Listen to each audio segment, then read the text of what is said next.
Hey guys, good morning everyone, welcome back to my channel. আশা করি তোমরা সবাই খুব ভালো আছো, আমিও ভালো আছি। আমি ঝুমা ঝুমা লাইফ ইনসাইড চ্যানেলে তোমাদের সবাইকে ওয়েলকাম।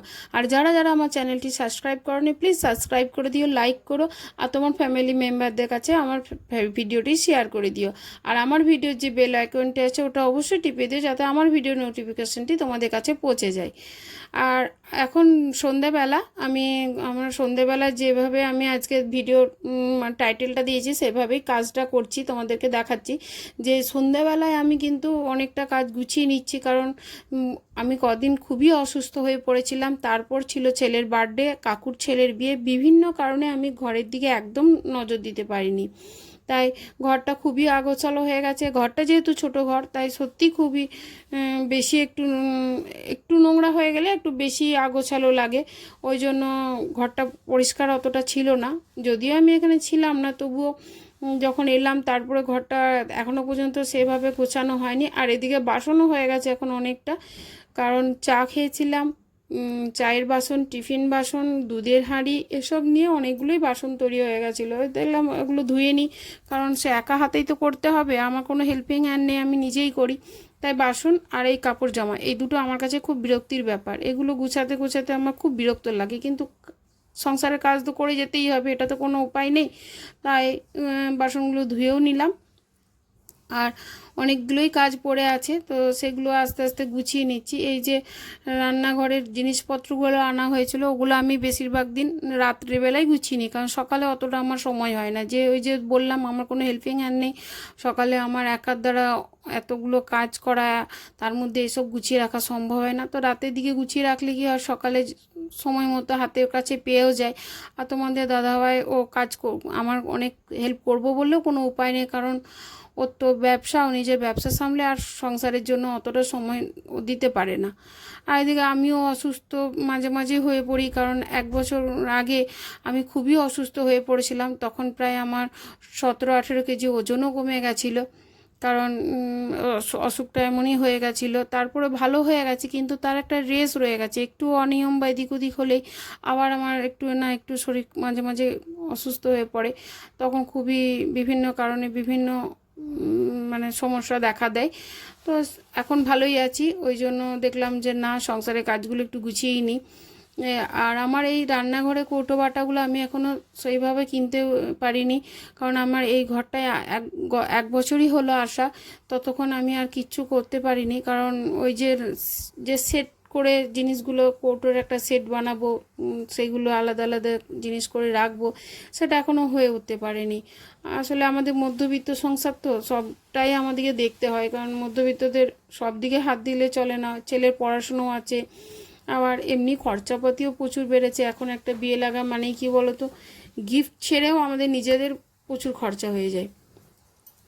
আর আমার এই মরশুমে 3টে বিয়ে ছিল, তাও আবার নিজের বাড়িরই 3টে বিয়ে ছিল। তো একটু খরচাপাতি হয়ে গেছে, তো কেনার হচ্ছে না। কিনবো কিনবো করে সময়েরও অভাব, আর সব দিক থেকেই অসুবিধা বলতে পারো, তার জন্য এখনও কেনা হয়নি।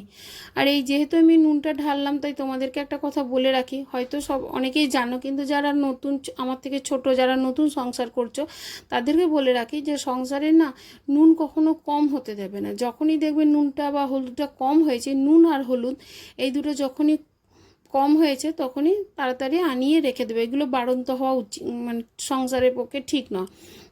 কারণ ওই যে বলে না, নুন আনতে পান্তা ফুরায়, তাই নুন কখনোই সংসারে বাড়ন্ত রাখতে নেই। আর হলুদটাও, এটা রান্নাঘরে তো আমাদের মা লক্ষ্মী বাস করেন, তাই এগুলো একটা শুভ সংকেত বলতে পারো। তাই আমি জানতাম না, যখন জানলাম, দেখলাম যারা যারা আমার মতো, অনেকে তো জানো না, তাদেরকে একটু জানিয়ে দিলাম। কারণ সত্যি কথা বলতে সংসারের পক্ষে আমি খুব যে পারদর্শী তা না, কারণ বিয়ের আগে আমি কিছুটাই করিনি, সামলাইনি। জয়েন্ট ফ্যামিলিতে মানুষ হয়েছিলাম, তারপরে মা যখন আবার কোয়ার্টারে নিয়ে এলো, তখন মাও কিছু করতে দিত না। মা যদি কিছু করতেও বলতো, আমার বাবা বলতো যে না, ওকে বলো না, আমি করে নিচ্ছি। কারণ আমার ভাইও সেরকম ছিল, ভাইও বলতো না, দিদিকে বলো না, ওটা আমি করে দিচ্ছি। আমাকে ওইভাবেই সবাই একটা আলাদা ছেড়ে দিত। জানোই যে একটু কুড়ে বসে কাজ করতে হতো, পছন্দ করে না, তাই ওরা বলতো। বা আমার যে জেঠুর ছেলেরা আছে, তারা এখনও পর্যন্ত যদি আমি যাই, তো বলবেন না, তুই পারবি না, তুই বসে যা, আরও সবাই আসে করে নেবে, আমরা করে নেবো, তুই বস। তো তো আমি এতটা কাজকর্ম অতটা পারি না, কিন্তু নিজের সংসারের কাজটা তো নিজেকে করতেই হবে। ওখানে তো আর কেউ নেই, আমার সংসারে তো 3টে মানুষ, তার কে আর করে দেবে? ছেলে পড়াশোনায় ব্যস্ত, তোমাদের দাদা ভাইয়ের ব্যবসা আছে, তাও ওরা অতটা চাপ দেয় না বলে আমি হয়তো পেরে উঠি। ওদের কোনো কিছুতেই কোনো অসুবিধা নেই, যা করব সেটাই ওরা মেনে নেয়। আর এই যে বোতলগুলো আমার এখনও চেঞ্জ করা হয়নি, ওই যে বললাম, কারণ বোতলগুলো ওই যখন ঘরে ইন্টেরিয়র হচ্ছিল তখন ওই সবাইকে বোতলে জল দিচ্ছিলাম, কে কোন দিকে যে কী করে দিয়েছে আমি খুঁজেও পাচ্ছি না। তাই এই কোল্ড ড্রিঙ্কসের বোতলগুলো চলছে, যেগুলো স্টিলের ছিল সেই স্টিলেরগুলো দিয়ে একবার ভালো করে পরিষ্কার করার পর চলেছে। ভেবেছি সবগুলো স্টিল নেবো, ওই জন্যই দেরি হচ্ছে, কারণ স্টিলে যদি একটা ব্র্যান্ডেড বোতল নিতে যাই সেটা অনেকই দাম, এখনও 6-7টা নিতে হবে। তো সেগুলো আস্তে আস্তে নিতে হবে, অত তাড়াতাড়ি তো পারবো না। তো ভাবছি বোতলটা আগেই নিয়ে নেবো, কারণ এই কোল্ড ড্রিঙ্কসের বোতলগুলোতে অতটা জল খাওয়া ঠিক নয়, কারণ ওগুলোতে বেশি দিন ভ্যালিড থাকে না। এখন নতুন বলে কদিন খেয়ে নিচ্ছি, এবার ভাবছি বোতলটা আগে কিনে নেবো, কৌটোগুলো পরে কিনলে হবে।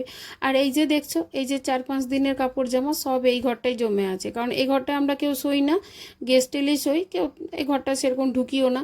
তাই এই ঘরে খাটের ওপর যত শুকনো জামা কাপড় সব জমা করে রেখে দিয়েছে। এই অনেক কিছুরই পাহাড় তো দেখেছো, আমার এবার কাপড়ের পাহাড় দেখে নিয়েছে। এটা হলো আমার জামা কাপড়ের পাহাড়, এগুলো এখন গুছাতে হবে। এটা আমার কাছে খুবই বোরিং কাজ, কিন্তু ওই যে বললাম কাজ তো করতে হবে, ঘর আগোছালো দেখতেও আমার পছন্দ না। তো তোমরা সবাই ভালো থেকো, আশা করি তোমাদের সবার ভালো লাগবে। আর যদি আমার ভিডিওটি তোমাদের পছন্দ লাগে তবে অবশ্যই কমেন্ট করে জানিও, লাইক করো, শেয়ার করো, আর আমার পাশে থেকো। আর আমি জানি না আমি কেমন ভিডিও দিতে পারছি তোমাদেরকে, তো আশা করি ভালো করব। সবাই ভালো থেকো, দেখা হবে নেক্সট ব্লগ।